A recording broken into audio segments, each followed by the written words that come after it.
Në fakt, këtë problemin në Prishtinë në lidhje me mbeturinat është problem politik.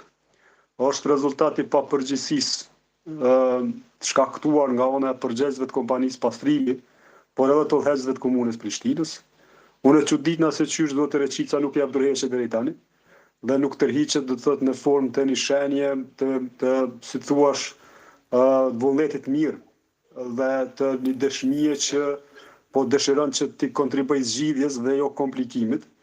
Mendoj që ajo çfarë tha përgjegjësi i kompanisë nga Prizreni e dëshmon më së miri se si do të thotë politika arrin qoftë i komplikoj, qoftë edhe të zgjidh problemet të cilat do të thotë janë në pa. Mendoni që dorëheqja e zotit Reqica e zgjidh problemin me bërllogun Prishtinë? Edhe zoti Reqica është pjesë e problemit, pra pavarësisht, domethënë, gatishmërisë tillë në racionit të tij që jemi të gatshëm dhe jemi të hapur, edhe zoti Reqica është pjesë e problemit dhe zoti Reqica edhe personalisht duhet njihet keq për gjendjen në cilën është Prishtina dhe po ashtu keq duhet njihen edhe përgjegjësit e udhëheqësit e komunës Prishtinës, cilët nuk janë krejt pa fajin këtë pikë në këtë mes, mirë po patjetër që përgjegjësi e fajësi ka edhe udhëheqja aktuale e kompanisë pastrimi, të cilën donse po paraqiten në opinion si gentlementa, unë po ju them me përgjegjësi të lartë që janë përgjegjës të drejtë për drejtë për situatën e cila është krijuar. Mirë, ata marrin një përgjigje nga zoti Reqica, pastaj na dëgjot lutem. Qëndron lidhje. Në fakt nuk e dia na dëgjoj Bekimi apo jo? Po, ta marrim një përgjigje shpejt dhe pastaj ta fjalën. Për dorëheqjen.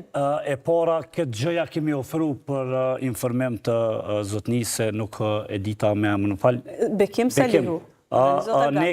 Ne këtë kërkes edhe këtë mundësia kemi jep komunës në vitin 2024, nuk kumë qenë definitivisht problemi onë, dhe i kemi thonë që në rast se e hekni operatorin privat të cilin e ka negociu me babën edhe me birin, imagjinane, e kanë ftu në negocim babën edhe birin, i kanë thonë birit, jo, ti si plëcën kushtet, i plëcën baba jot.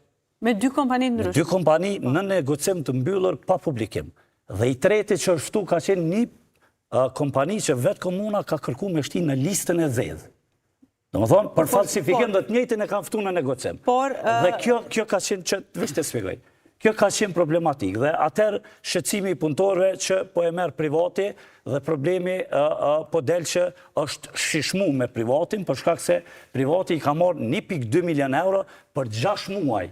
Ne me 1.2 milion euro e krymë një shërbim pëthuj se ma shumë se një vetë. Dhe në anën tjetër janë mbajtur 1.300 kontinjerë në parkingën e trafikut urban, nuk janë shpërndarë derisa ka fillu punën operatori privat.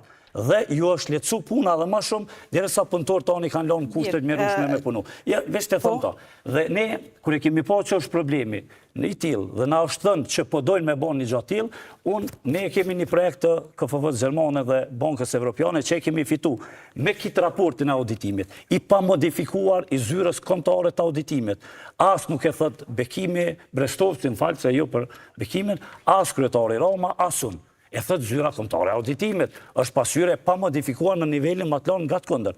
Dhe ne kemi thonë kryetarit atë kohë, nëse unë, si individ, jonë problemi, më si bërë në qafë punëtorve, hajde ta ofrej dërheqen, urna, heke operatorin privat, beri kamionat të cilët nuk po i sjellë, ju keni ofruar dorëheqjen të po, dhe ruje projektin e KFV-s, as nuk janë interesu për këtë punë. Mirë, edhe zoti Shala një reagim, pas e dëgjojmë. Beq edhe një sekundë, falë, nuk është problemi politik, është problemi korruptiv. Sot e kemi një tender 16.5 milion, unë besoj që gapi do të me monitoru. 16.5 milion 6 lote, dhe njëjtën ku negocim me 2 operator privat. Bojnë 8 operator privat, 18.5 milion euro, dhe këne ka negocu. Personin të cilin ne kemi largu nga puna për keqpërdorim, dhe sot i ka 4 ose 5 akuza, nuk e di as vetë so. Dhe i njëjti që ka shit kamionat e pastrimit, për hekër, skrap, kamion funksional. Dhe të njëjtin e kanë thirë me negocu, nuk i kanë mjaftuaj, ja kanë ftu edhe grunë me negocu. Do më thonë, të dy tenderet janë me burë dhe gru. Personit kurdisme. Po, sigurisht nuk ka dilem tjetër, ne kemi adresu në prokurori. Unë besoj që gopi këtu do të Se po toni nuk është politike pastaj. Po, së është politike, sepse po tentohet me uhell pluhën politik me i hub gjunë të vërteta që ka të bëjnë me anë korruptive. 18.5 milionë. Një sharim vogël për bekimin. Shiko, unë kur e marrë kryeshef ekzekutiv e marrë në vitin 2021. Në Prizren ka udhëhequr lëvizja vetëvendosje në atë kohë. Në komunën e Dragashit ka udhëhequr Partia Demokratike e Kosovës. Në 2 komunat kanë udhëhequr, domethënë, Aleanca për Radhëmërinë e Kosovës dhe 1 komunë udhëheq Nisma. Sot është ndërruar, domethënë në Dragash udhëheq LDK-ja, në Prizren udhëheq PDK-ja, në Malishev Nisma. Te kompanitë nuk duhet të jetë problemi i kryeshefit, po duhet të jetë se nuk është problemi zgjidhja apo dorëheqja e një kryeshefit të një ndërmarrjes publike apo një drejtori të një drejtorie shërbime publike. Problemi është që komunat në radhë parë duhet ta konsiderojnë kompanitë. Të gjitha kompanitë të ndërmarrjeve publike ta konsiderojnë si të vetën, si pronë të vetën. Në momentin kur e konsiderojnë si pronë të vetën, shiko, në Prishtinë janë 6 komuna, në Prizren janë 5 komuna. Secili kryetari komunës ka dëshirë ta ketë një antar të partisë vetë në kryeshef. Nuk ka mundësi më bë 5 kryeshefa, është një kryeshef.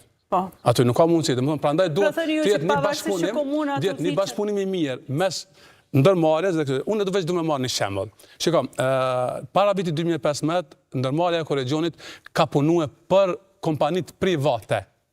Domethënë ka punuar për kompanitë private. Si ndërmarrje pronë komuna, ka punu privatët dhe kanë udhëheq pastrimin në qytetin Prizren, ndërsa kompania e Korregjonit ka punu privatën. Në 2015, mendimin e Gjajkash, është kthy sistemi ndryshe. Në 2021, deri në vitin 2020, ne kena pas 2 operatorë privat, po flasim për larje fshirje, jo për mbledhjen beturinave, se mbledhjen beturinave 100% ka Prizreni. Mirë po, atëherë dhe sot, 2021 deri sot, asnjë problem nuk e ka kompania e Korregjonit me asnjërin komunë, sepse është një bashkëpunim jashtëzakonisht i mirë mes komunave. Duhet marrë një shembull tek operatorët privat. Shiko, ta marrim një shembull kështu. 6 milionë euro, 17 milionë euro komuna e Prizrenit ka bërë kontratë me kompaninë e Korregjonit. Nëse ta kishte bërë një kontratë, 13 milionë euro me një ndërmarrje private, pa ta thënë me plot përgjegjësi, që e ndërmarrja private i kish ble 20 banesa për veti, ndërsa na si kompani i kemi blet 30 kamiona, nesër nuk jam unë kryeshef. As kryetari i komunës, nësa nuk mund të jetë kryetari i komunës me afat gjatë. Mirë po, kamiona dhe pasuria i met ndërmarrjes publike. Mirë, Bekim,